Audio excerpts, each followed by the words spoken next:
में महफूज रखे और अकाबों की मानद जोर दे। आमीन। खुदा यीशु मसीह के अजीम जलाली और कुदरत वाले नाम में खुदावंद के तमाम बरकसीदों की खिदमत में मेरी तरफ से, मेरे घराने की तरफ से आप सबकी सलामती हो। सो मेरे असीसों, हम खुदावंद का शुक्र अदा करते हैं कि जो हमें तरह बेतरह अपने जलाल के लिए खर्च और इस्तेमाल करता है, और शुक्रगुजार हैं खुदावंद के सूरमा के लिए जो हमें हमेशा मौका देते हैं और आगे बढ़ाने के लिए हमारी हौसला अफजाई करते हैं। तमाम प्रस्तारों की शुक्रगुजार हूँ जिन्होंने बड़ी खूबसूरती के साथ खुदावंद की प्रस्तश की है, और खुदावंद की बेटी सिस्टर पूनम के लिए शुक्रगुजार हूँ और उनकी दुआ के साथ मैं मुतफिक हूँ। खुदावंद अपनी बेटी को बड़ी बरकत दे। सो मेरे असीसों, आए जैसा कि हम पहाड़ी वास को सीख रहे हैं, आए मेरे साथ खुदावंद के मुकद्दस कलाम में से आप सब निकालें मुकद्दस मत्ती रसूल की अंजील और उसका 6 बाब और उसकी 9 आयत से लेकर 12 आयत तक हम 13 आयत तक हम खुदावंद के मुकद्दस कलाम में से पढ़ेंगे। आज हम दुआए रबानी पर सीखेंगे कि खुदावंद ने अपने शागिर्दों को ये दुआए रबानी सिखाई और इसका क्या मकसद था। अगर कोई भी मेरा बहन भाई निकाल सकता है तो वो निकाले और इसको पढ़े। और इसी का रेफरेंस जो है लूका की अंजील में भी लिखा गया है, उसका 11 बाब उसकी 2 से लेकर 4 आयत तक, लेकिन हम एक ही पढ़ेंगे ताकि हम वक्त को ज़ाया ना करें। सो आए मेरे साथ खुदावंद के मुकद्दस कलाम में से देखें। खुदावंद के कलाम में लिखा हुआ है कि पास तुम इस तरह दुआ किया करो, आए हमारे बाप तू जो आसमान पर है। हम एक एक ही वर्ड्स को पढ़ते जाएंगे और इसके मुताबिक ही हम लोग सीखते जाएंगे। मेरे अजीजों, कि जैसा कि हम सब जानते हैं कि यूहन्ना के शागिर्दों को यूहन्ना ने दुआ सिखाई थी, तो यीशु मसीह के शागिर्दों ने भी कहा कि हमें भी दुआ करनी सिखा कि हम भी इस तरह दुआ किया करें। तो पहाड़ी वास में खुदा यीशु मसीह ने बड़ी खूबसूरती के साथ ये नमूना अपने शागिर्दों को दिया कि बस जब तुम दुआ करना तो इस तरह दुआ करना कि आए हमारे बाप। हम देखते हैं कि सबसे पहला जो लफ्ज यहाँ पर लिखा गया है, आए हमारे बाप। और इस दुआ रबानी में हम देखते हैं कि इसमें 6 जो हैं एप्लीकेशनें हैं, दरख्वास्त हैं। पहली जो 3 हैं उनका जो ताल्लुक है वो खुदा के नाम से, बाप से और उसकी बादशाही में है। और दूसरा जो है 3, उसमें इंसान की अपनी ज़ाती खुराक के बारे में है। और सो आए मेरे साथ देखें, यहाँ पर लिखा है, आए हमारे बाप तू जो आसमान पर है, तेरा नाम पाक माना जाए। मेरे अजीजों, हम बहुत ही खुश नसीब हैं कि हमें वो इख्तियार मिला है कि हम उसको बाप कहते हैं, उसको अब्बा कहते हैं। और आगे लिखा है कि तू जो आसमान पर है, तेरा नाम पाक मना जाए। इस इल्तिजा का जो आगाज है ए बाप से होता है, और ये ए बाप का अल्फाज हम अक्सर खुदावंद के कलाम में से देखते हैं कि ये हमें यीशु मसीह ने नमूना दिया है। वो जब भी कहते थे कि खुदा हमारा क्या है, बाप है, और ये वाकया ही वो हमारा बाप है। अगर मैं और आप अपनी जिंदगियों में झांकें तो कोई भी ऐसा मर्द नहीं है जो किसी की औलाद को जो है वो अपनी औलाद कहे या उसके सारी जिम्मेदारियों को उठाए। लेकिन हम खुदावंद का शुक्र अदा करते हैं कि उसने हमें अपना बेटियां और बेटे कहा है और अपने बेटे का हम मिरास बनाया है।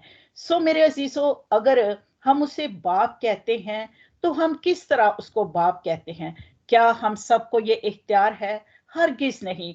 अक्सर लोग जो हैं वो कहते हैं कि हम जो है उसको बाप कहते हैं। बिल्कुल हम कहते हैं, क्योंकि उसने हमें तख्लीक किया है तो हम उसको बाप कह सकते हैं। लेकिन जो बाइबल हमें बताती है कि हम उसके जब तक फर्जंद नहीं बनते, जब तक हम उसको कबूल नहीं करते, उसकी रासबाजी को पूरा नहीं करते, उसके खानदान में शरीक, तो हम उसकी बेटियां और बेटे नहीं हैं। फिर हम उसको बाप नहीं कह सकते, क्योंकि मेरे अजीजों, वो ही उसकी बेटियां और बेटे हैं और वो ही उसको हक रखते हैं उसको बाप कहने का।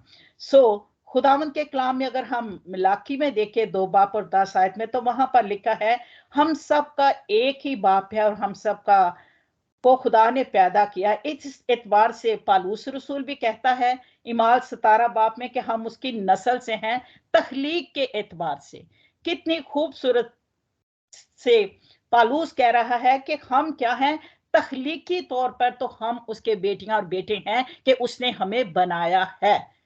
और उसके बाद जो है, जो हकीकत में हमें बेटे बेटियों के सबब से उसका दर्जा जो मिलता है उसको बाप कहने का, तो वो हम तभी हमारी जिंदगियों में पूरा होता है जब हम इस रासबाजी को पूरा करते हैं। क्योंकि यूहन्ना 8 बाब और उसकी 4 आयत में देखें तो वहां पर जो यहूदी लीडर थे वो कहते थे तुम अपने बाप अबलीस के हो।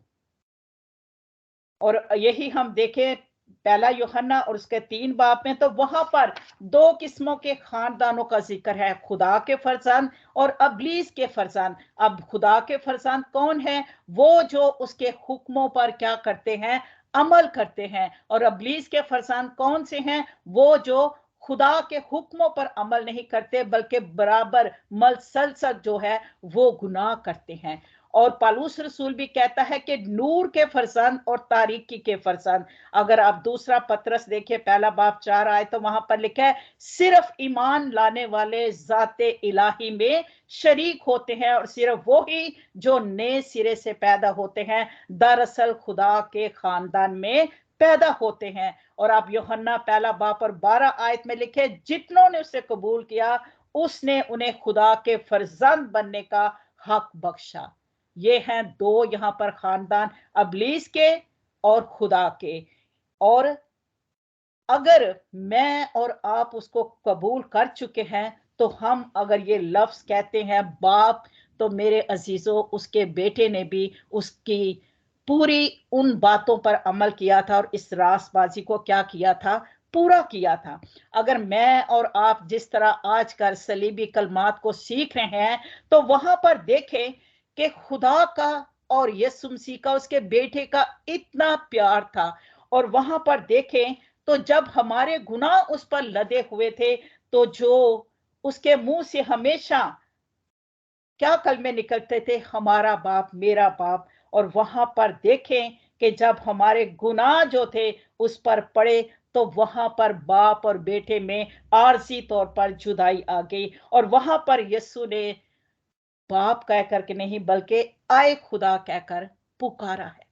अब ये देखे कि एक बिल्कुल बेगुनाह इंसान जिसने कोई गुनाह नहीं किया और हमारे गुनाह उस पर जब लदे, हमारी लानतें जब उस पर लदी, तो बाप ने अपने बेटे से मुंह मोड़ लिया। तो क्या मैं और आप, जो कि हम अक्सर गीत में गाते हैं, मिन्नू विच गुनाह दे जम्मिया मेरी माई, तो मेरे अजीजों जब हम इस चीज का इतराफ भी करते हैं तो खुदा ने हमें इससे निकलने का भी जरिया बताया हुआ है। सो मेरे अजीजों जब हम उसे बाप कहकर पुकारते हैं तो पहले हमें क्या देखना है कि क्या वाकया ही हम उसको बाप जो कह रहे हैं हमने अपनी जिंदगी में उस रासबाजी को पूरा किया है या नहीं पूरा किया। तो अगर हमने नहीं किया तो आए मेरे अजीजों हम इस रासबाजी को पूरा करें ताकि हकीकत में उसकी बेटियां और बेटे बन जाए। आए मेरे साथ खुदावंद के मुकद्दस कलाम में से निकाले यशायाह और उसका 63 बाब। मैं यहाँ पर खुदावंद के कलाम में से 2 आयत आप लोगों के सामने पढ़ना चाहूंगी। और उसकी 17 आयत में लिखा है और 16 आयत में, यकीनन तू हमारा बाप है अगर चाहे इब्राहिम हमसे नावाकफ हो और इसराइल हमको ना पहचाने, तो आए खुदावन हमारे बाप और फिदिया देने वाला है। तेरा नाम अजल से यही है। आए खुदावन तूने हमको अपनी राहों से क्यों गुमराह किया और हमारे दिलों को सख्त किया, ताकि तुझसे ना डरे अपने बंदों की खातर, अपनी मराज के कबाइल की खातर बाजा। अब यहां पर देखे कि यहां पर भी वो क्या कह रहे हैं इब्राहिम के आए हमारे बाप। जब हमारा बाप जो अजल से है और उसी ने हमें ऐसी राहों से गुमराह होने से बचा लिया है, तो मेरे अजीजों हमें क्या करना है, जिस तरह वो पाक है उसी तरह उसके नाम को पाक लेने वालों को भी पाक होने की जरूरत है। आमीन। हम खुदावन का शुक्र अदा करते हैं इस आयत के लिए कि जो हमने सीखा है कि हम उसको जब बाप कहते हैं तो हमें उसके खानदान में शरीक भी हुए हैं और उसके नाम को हमने पाक भी जाना है। अब हम देखते हैं कि यहाँ पर बड़ी खूबसूरत आयत लिखी हुई है कि तेरा नाम पाक माना जाए।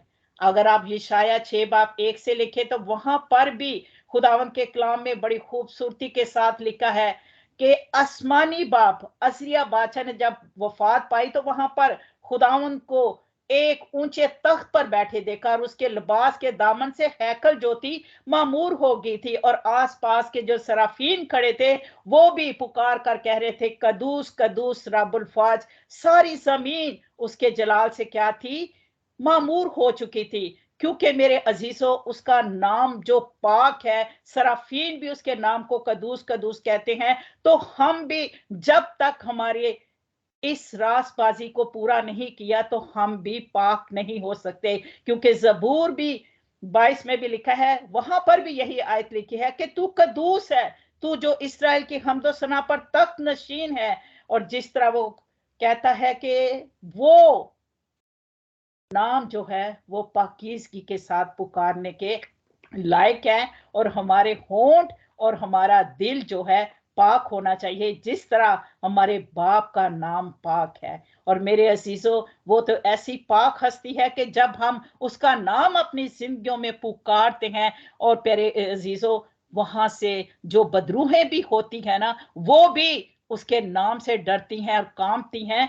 तो वो भी उसको जानती है कि वो कदूस है, और कहती है कि हमें तू क्या गजब में डालने आया है? नहीं मेरे अजीजों, बल्कि वो निकालने आया है। तो मेरे अजीजों खुदावन के कलाम में लिखा है कि कोई आदमी पानी और रूह से पैदा ना होगा तो वो खुदा की बादशाहत में दाखिल नहीं हो सकता। हमें नए सिरे से पैदा होने की जरूरत है। सो खुदावन के कलाम में जो हम आज पे सीख रहे हैं, कोई नए सिरे से पैदा नहीं हो सकता, वो है कि तेरी बादशाही आए। सो जब तक हमारी जिंदगियों में खुदा की बादशाही कैसे आ सकती है? हम ये नहीं कह सकते कि जब हम आसमान पे जाएंगे तो वही बादशाही है। नहीं मेरे अजीजों, जब हम नए सिरे से पैदा हो जाते हैं, उसके घराने में पैदा हो जाते हैं, तो शाही काहिनों का फिरका बन जाते हैं, एक मुकद्दस कौम बन जाते हैं। तो जब हम बादशाहों के बादशाह के घराने में पैदा हो गए हैं, तो मेरे अजीजों क्या हो गए हैं? हमारी जिंदगियों में उसकी बादशाहत आ गई है। अब हम यहाँ पर जो हम बहन भाई जितने मौजूद हैं, हमारे दरमियान में भी उसकी बादशाही मौजूद है, क्योंकि उसकी बादशाही उसके बरगजीदों के अंदर होती है। उसकी बादशाही जो है उसके लोगों के अंदर है, क्योंकि उन्होंने उस बादशाह को अपनी जिंदगी में क्या किया है? कबूल किया है। इसीलिए पहली तवारीख 29 और उसकी 11 आयत में लिखा है, वहां पर लिखा है आए खुदावन, असमत और कुदरत, जलाल और गलबा और हशमत तेरे ही हैं, क्योंकि सब कुछ जो आसमान और जमीन पर है, आए खुदावंद बादशाही तेरी ही है, और तू ही बख्शता है सभी को। मेरे अजीजों, हमारे लिए इससे बड़ी क्या बात है कि हमने उसको कबूल किया है। मेरे अजीजों, ये हमारे में कोई काबिलियत नहीं थी, लेकिन उसने हमें चुना है, उसने हमें इस बादशाहत में शामिल किया है, और अब उसकी बादशाहत जो है हमारे दरमियान में है। और जब उसकी बादशाहत हमारे दरमियान में है तो हमें क्या करना है? उसकी मर्जी के मुताबिक ही चलना है। उसकी मर्जी के मुताबिक ही हमें इस जिंदगी जो उसकी अमानत है, इसको हमें क्या करना है? गुजारना है। आमीन। आगे लिखा है, तेरी मर्जी जैसी आसमान पर पूरी होती है, जमीन पर भी हो। मेरे अजीजों, खुदा की मर्जी क्या है जो आसमान पर हो रही है और जमीन पर नहीं हो रही? मेरे अजीजों, अगर हम देखें खुदावंद के मुकद्दस कलाम में, तो आसमान पर जो उसके सराफीन हैं, जो उसके फरिश्ते हैं, वो हर वक्त उसको कदूस कदूस के नारे लगाते हैं, हर वक्त उसको मुकद्दस मुकद्दस कहते हैं। तो क्या हम लोग जो हैं, हम लोग सिर्फ अपने होठों से उसको कदूस कह रहे हैं, कि या वाकया ही उसको उस तरह से एहतराम दे रहे हैं, उस तरह से उसकी रिस्पेक्ट कर रहे हैं जिस तरह आसमान पर जो है सराफीन उसकी रिस्पेक्ट कर रहे हैं। तो मेरे असीसो, खुदा की मर्जी ये है कि पहला थस्सलुनीकियों 5:16 की वहां पे लिखा है, हर वक्त खुश रहो, बिला नागा दुआ करो और हर बात में शुक्रगुजारी किया करो, क्योंकि मसीह यीशु में तुम्हारी बाबत खुदा की यही मर्जी है। तो क्या मेरे अजीजों, हम बिला नागा दुआ करते हैं? और जब हम दुआ करते हैं तो क्या जिस तरह आसमान पर जो सराफीन है वो पाक है, तो क्या जब हम हमारी जिंदगियों में जो है हर वक्त हम जो है शुक्रगुजारी के साथ उसकी दुआ करते रहेंगे, उसकी शुक्रगुजारी करते रहेंगे, क्योंकि हम सब जानते हैं कि जब हम दुआ में होते हैं तो हमारा रुझान जो होता है, ख्याल जो होता है, वो खुदावंद की तरफ से होता है। और जो दुआ होती है वो हमारी खुदा के साथ बातचीत होती है, गुफ्तगू होती है। और मेरे अजीजों, जब हम खुदा के साथ गुफ्तगू कर रहे होते हैं तो फिर हमें ना इधर को देखना है ना उधर को देखना है, बल्कि हमारा रुझान सिर्फ और सिर्फ खुदा की तरफ होना चाहिए। और वो कहता है कि जिस तरह मैं पाक हूं, तुम भी पाक बनकर, पाक दिल से, पाक होंठों से मुझसे दुआ करोगे तो मैं क्या करूंगा? तुम्हारी सुनूंगा और तुम्हें क्या करूंगा? बरकत दूंगा। क्योंकि मेरे अजीजों, जब हम हर हाल में, चाहे दुख हो, तकलीफ हो, मुसीबत हो, हम उससे दुआ करते रहते हैं, तो मेरे अजीजों, खुदा क्या करता है? हमारी जिंदगियों में अपनी बरकतों को जाहिर करता है। मैं एक छोटी सी टेस्टमनी देना चाहूंगी। मेरा बेटा जोएल है, तो वो अभी ड्राइविंग लाइसेंस कर रहा था, तो मैंने उसको एक ही बात बताई। मैंने कहा, बेटा अगर तेरी जिंदगी में गुनाह है तो तू खुदा की मर्जी के मुताबिक नहीं चल रहा, तो तूने अभी जो एग्जाम देने हैं, तो ये हमारी कामयाबी ना मगरब से ना मशरक से है, सिर्फ और सिर्फ नूरों के खुदा की तरफ से है। और अपनी जिंदगी में अव्वल दर्जा उसको दो और अपनी जिंदगी में उसकी मर्जी को पूरा करो। और अगर कोई गुनाह है तो उसके लिए खुदा से एतराफ करो। तो मेरे अजीजों, उसने ऐसा ही किया और कल जब परसों उसने एग्जाम दिया और पहली ही दफा में वो पास हो गया है और बड़ा खुश था। तो कहता है, मामा आपने वाकया ही सच कहा था। तो मैंने कहा, बेटा जब हम उसकी मर्जी को पूरा करते हैं तो वो खुदा जो है रहीम खुदा है, गयूर खुदा है, गैरत वाला खुदा है। वो कभी भी अपने बच्चों को जो है हद से ज्यादा नहीं आजमाता। आमीन। सो हमें हर बात में जो है शुक्रगुजारी करते रहना चाहिए और अपने बच्चों को, अपने आप को, अपने घराने को हमेशा जो है इस तरह कलाम के मुताबिक उनकी तरबियत करनी चाहिए। क्योंकि जब हम बिला नागा दुआ करते हैं तो इब्लीस को कोई भी रखना हमारी जिंदगी में नहीं मिलता। तो मेरे अजीजों, वो हमारी जिंदगियों में हर वक्त इसी कोशिश में रहता, कोई सुराख मिले, कोई रखना मिले, जिससे वो क्या करे? हमारी जिंदगियों में आकर हमारी दुआओं को के लिए क्या करे? कोई भी रोकने का सबब बने। लेकिन मेरे अजीजों, हम जानते हैं कि हम अगर बिला नागा दुआ कर रहे हैं शुक्रगुजारी के साथ, बुड़बड़ाहट से बगैर, तो मेरे अजीजों, खुदा हम पर क्या करता है? अपना फजल करता है।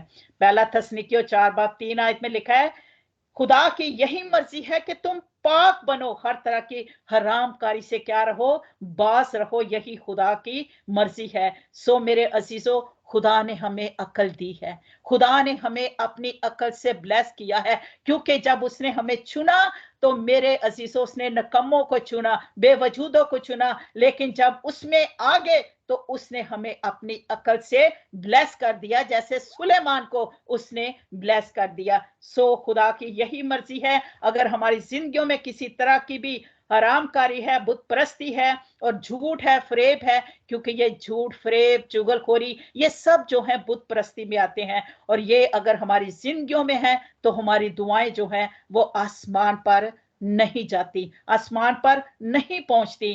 क्योंकि मेरे अजीजों, दाऊद नबी कहता है, अगर मैं बदी को अपने दिल में रखता तो खुदा मेरी ना सुनता।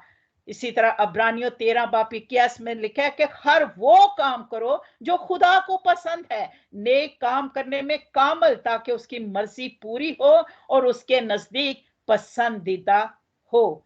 यीशु मसीह के वसीला से हमारी जिंदगियों में क्या आती है? पाकीज़गी आती है। और इसीलिए उसकी तमजीद क्या होती है? अदलाबाद होती है। सो मेरे अजीजों, हमें सरगर्म होकर शोले की तरह क्या करना है, हर वक्त खुदा की मर्जी को पूरा करना है। और जब हम दुआ में रहते हैं, खुदा की गयूरी में रहते हैं, तो मेरे अजीजों फिर हमारी जिंदगियों में पाकीज़गी आती है और हमारी दुआएं जो हैं फिर खुदा की मर्जी के मुताबिक ही होती हैं। और उसकी मर्जी जब हमारी जिंदगियों में पूरी होती है, जिस तरह उसके बेटे ने उसकी मर्जी को पूरा किया। क्योंकि मेरे अजीजों, हम खुदावंद के कलाम में से देखते हैं, खुदावंद के कलाम में बड़ी खूबसूरत आयत लिखी है। गतसमनी में जब खुदावंद यीशु मसीह बड़ी ही असियत में थे रोजों के बाद, तो वहां पर भी खुदावंद ने यही कहा कि आए बाप, हो सके तो ये प्याला मुझसे टल जाए, तो भी मेरी मर्जी नहीं बल्कि किसकी मर्जी पूरी हो, खुदा की मर्जी हो, उसके बाप की मर्जी पूरी हो। और इसी तरह हम बाइबल में पढ़ते हैं कि यीशु मसीह ने कहा कि मेरी खुराक क्या है, अपने भेजने वाले की मर्जी को पूरा करना। तो मेरे अजीजों, अगर तो हम उसकी हम मेरास बनना चाहते हैं, तो हमें क्या करना है, जैसे उसके बेटे ने इस जमीनी सफर में अपने भेजने के मिशन को जाना कि मेरी खुराक सिर्फ बाप की मर्जी को पूरा करना है, ना कि अपनी मर्जी को पूरा करना है। सो खुदावन हमें तौफीक दे कि हम हमेशा उसकी मर्जी को अपनी जिंदगी में अव्वल दर्जा देने वाले हों। आमीन। आगे हम देखते हैं, हमारे रोज की रोटी आज हमें दे। मेरे अजीजों, जब भी हम दुआएं करते हैं तो हम हमेशा क्या करते हैं, हम पहले अपनी जरूरतों को आगे रखते हैं। हमने कभी ये सोचा है कि ये जो खुदा ने हमें खुराक दी है, इसकी जो लज्जत है, इसकी जो पैदावार की गई है, ये सारी चीजें जो हैं ये उसकी तख्लीक की हुई हैं। तो क्या जब भी हम एक एक बाइट मुंह में लेते हैं, नवाला लेते हैं, तो हमने कभी उसका शुक्र अदा किया है? हमने कहा है कि हम तेरा शुक्र अदा करते हैं? मेरे अजीजों, हमें चाहिए कि हम एक एक बाइट के साथ क्या करें, खुदा का शुक्र अदा करें कि ये जो खुराक है सिर्फ हमारे जिस्मानी बदन के लिए नहीं, बल्कि ये क्या है, एक हमारे रूहानी बदन की भी क्या है, जरूरत है।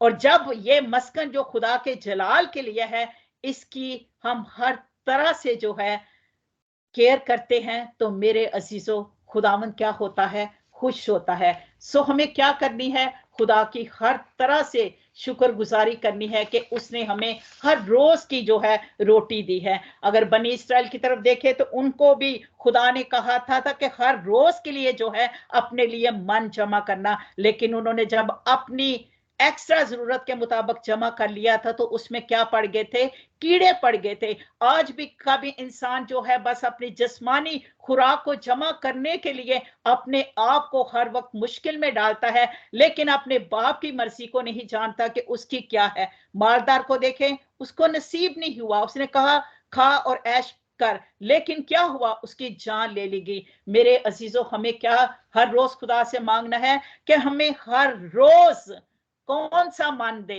रूहानी मन दे, जो कि क्या कर सके, हमारे जिंदगियों को, हमारे इस मस्कन को जो खुदा का है, इसको क्या कर सके, हर तरह से खुदा के कलाम के मुताबिक उसको ढाल सके। हर रोज हमें अपनी दुआओं में क्या करनी है, अफसाइश करनी है, खुदा के कलाम के भेदों में तरक्की करने के लिए उससे ये मन को मांगना है। और जब भी हम खुदा से दुआ करते हैं, जब कलाम को सुनने से पहले, तो हम कहते हैं कि आज मेरी जरूरत के मुताबिक मुझे क्या दे, कलाम दे।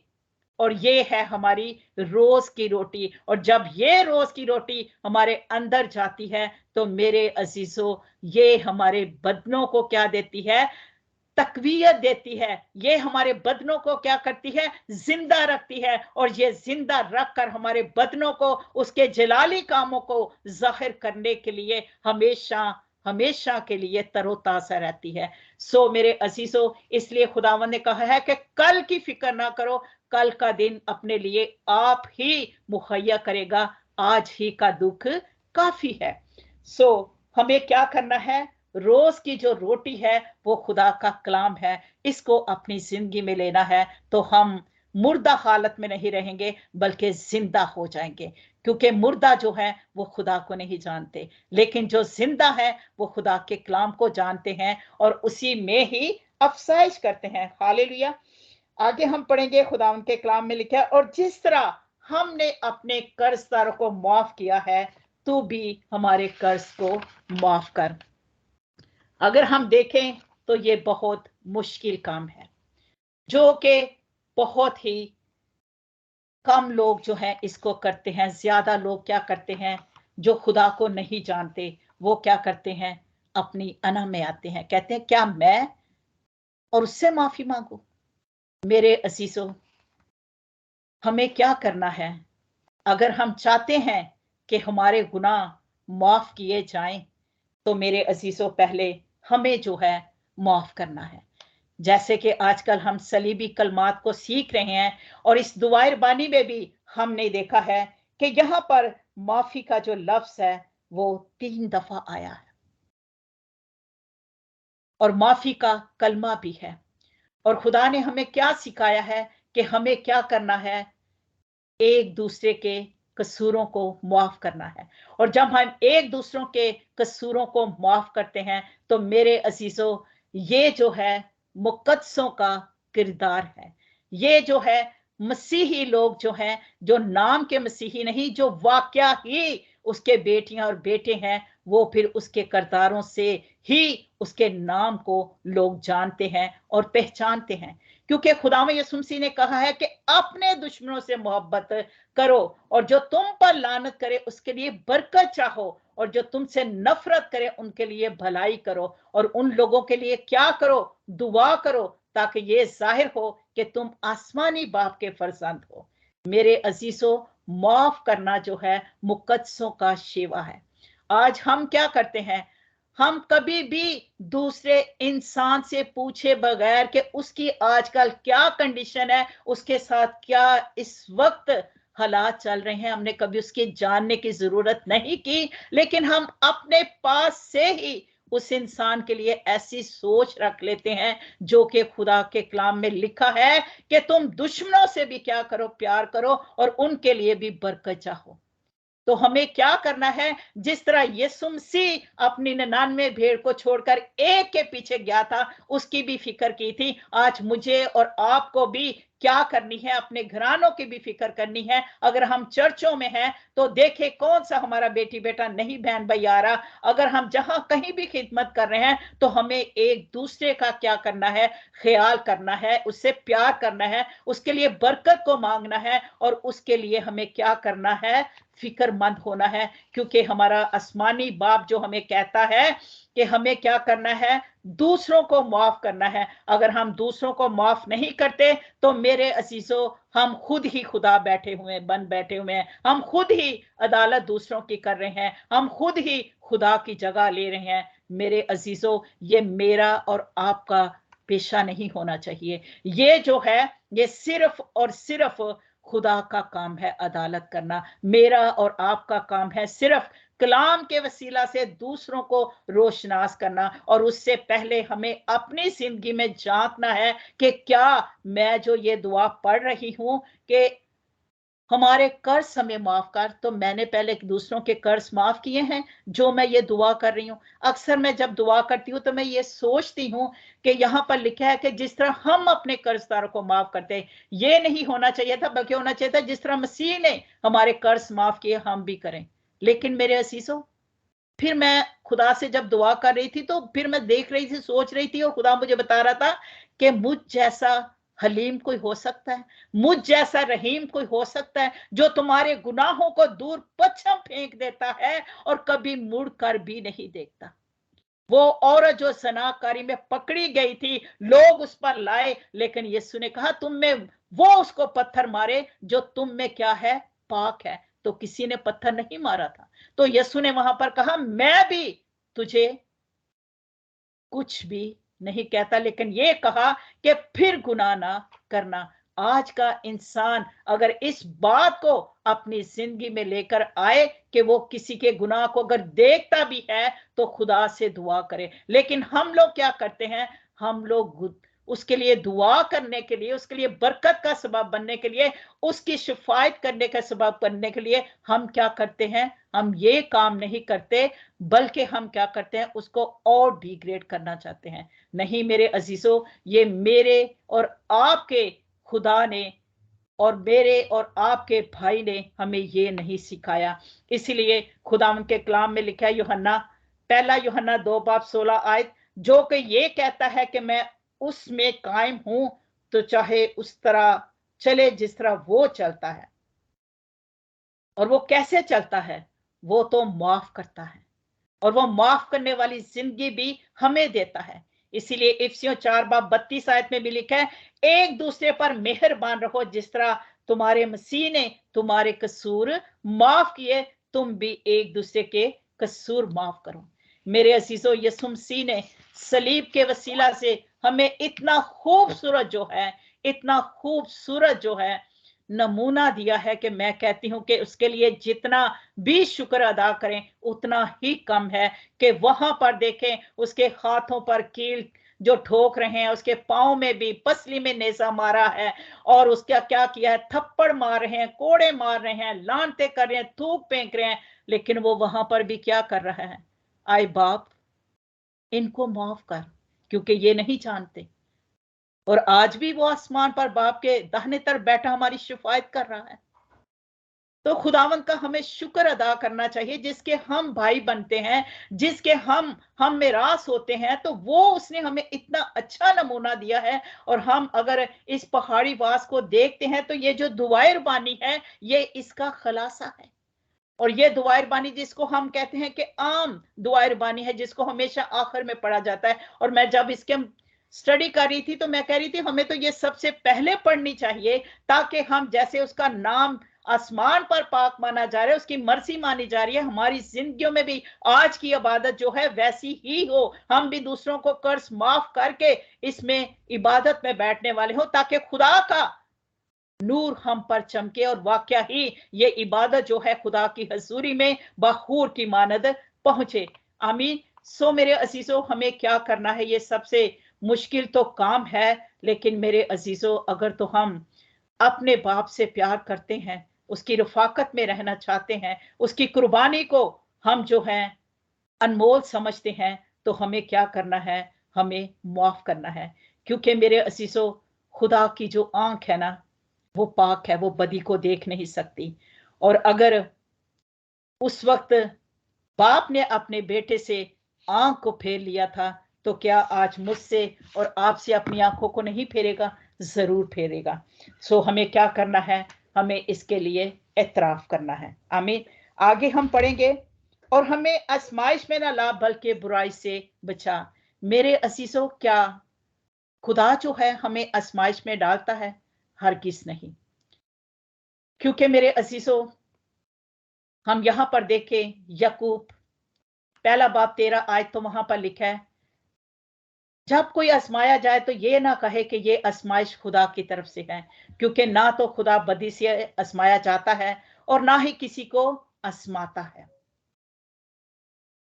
अगर हम देखें कि अयूब के पास जब खुदा ने अबलीस को भेजा था, तो वो आजमाया गया था। तो क्या वो अपनी इस आजमाइश में, खुदा ने अबलीस को क्या कहा था? मैंने उसके चारों तरफ जो है क्या किया हुआ है? उसको घेर रखा है, तू उसकी जान को छू नहीं सकता। और खुदा ने क्या किया था? बेशक उस पर इतने फोड़े भी थे, तो फिर भी वो क्या करता रहा? खुदा की तारीफ करता रहा। और यहां पर भी लिखा है कि खुदा जो है कभी भी हमें आजमाता नहीं है बदी से। और इसी तरह अय्यूब की तरफ देखें तो हम भी, अगर हमारी जिंदगियों में हमारी ख्वाहिशों की वजह से कोई आजमाइश आती है, या हमारी बदी की वजह से, नाफरमानी की वजह से, तो मेरे अजीजों, हमें क्या करना है? हमें, क्योंकि 1 कुरिन्थियों 5 में लिखा है कि जिस्म की हलाकत शैतान के हवाले की जाने की इजाजत दी जाती है। लेकिन खुदा इजाजत तो देता है, लेकिन क्या करता है? हर चीज भी उसी के इख्तियार में है। उसकी मर्जी के बगैर जो है वो कुछ नहीं होता।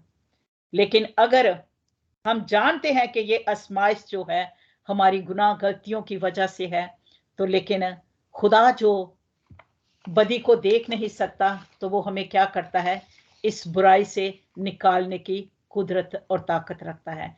हमें क्या करना है, हमें इन ख्वाहिशों में फंस कर जो है अपने पाप के साथ जो राब्ता है उसको खत्म नहीं करना, क्योंकि हमारी जो अंदरूनी ख्वाहिशात हैं वो हमें इसमें फंसाती हैं, और अबरूनी जो है वो हमें शैतान फंसाता है।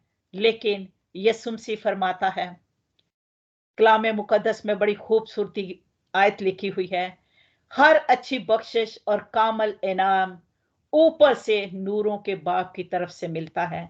ना तब्दीली हो सकती है, ना गर्दिश के स्वभाव से साया पड़ता है। ये इनाम जो है वो सिर्फ और सिर्फ खुदा की तरफ से मिलता है। लेकिन किन को मिलता है?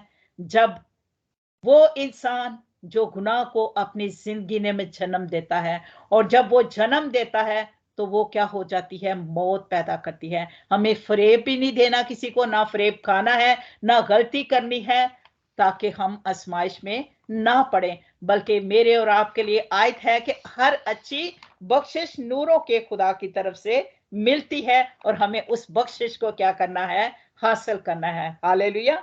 आगे लिखा है, क्योंकि बादशाही और कुदरत जलाल हमेशा तेरे ही है। हालेलुया। बादशाही भी किसकी है? वो भी खुदा की है, और कुदरत भी उसी का है। सो मेरे अजीजों, अगर हम चाहते हैं कि जिस तरह आसमान पर उसके सराफीन उसको कदूस कदूस कह रहे हैं, और उसकी हर वक्त उसके जलाली कामों को देखने के लिए वहां पर हर वक्त उसको मुकद्दस मुकद्दस कहते हैं, तो मेरे अजीजों, आज मुझे और आपको भी खुदा यही कह रहा है कि अगर तुम लोग भी अपनी जिंदगियों में मेरी बादशाहत को देखना चाहते हो, तो मेरी मर्जी को पूरा करो, और फिर वो अपनी कुदरत से हमारी जिंदगियों में वो जो जलाली काम करता है, मेरे अजीजों, उसको कोई भी रोक नहीं सकता।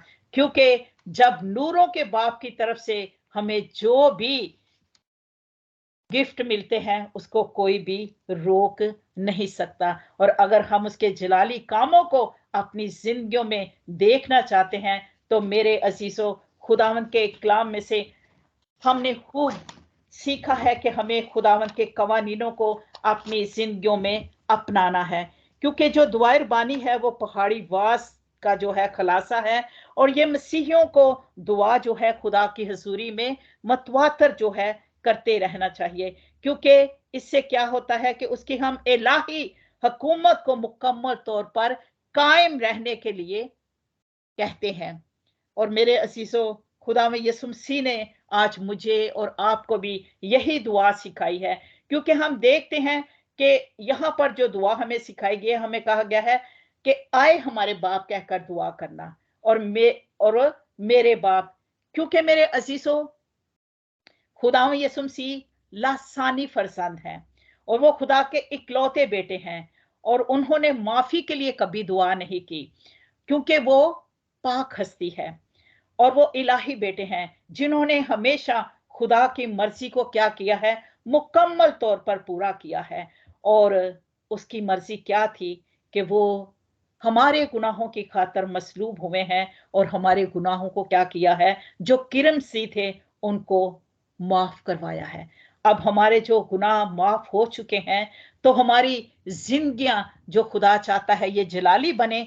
तो आए मेरे अजीजों, जिस तरह आसमान पर जो कदूस हैं, सराफीन हैं, वो उसको कदूस कह रहे हैं। क्यों कह रहे हैं? क्योंकि वो खुद भी जो है पाक है, और वो उस हस्ती के सामने खड़े हैं और उसके जलाली कामों को देख रहे हैं। अगर मैं और आप भी उसके जलाली कामों को देखना चाहते हैं, उस बादशाहत में जाना चाहते हैं, तो आए मेरे अजीजों, हम जैसे मसीह कामल है, हम भी कामल बने। जैसे उसने अपने बाप की मर्जी को इस जमीनी सफर पर पूरा किया है, हमें भी पूरा करने की खुदावंद तौफीक दे, और हम हमेशा जो है उसके कवानीन पर हमेशा अमल करते रहें। क्योंकि जब हम उसके कवानीन पर अमल करते रहेंगे तो हकीकत में हम उसकी बेटियां और बेटे हैं। खुदावंद मुझे और आप सबको इस कलाम के वसीला से बरकत दे, और जब भी हम दुआ करें तो हम हमेशा बाप की मर्जी के मुताबिक ही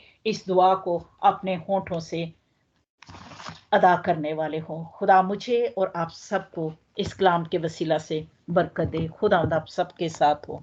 आमीन।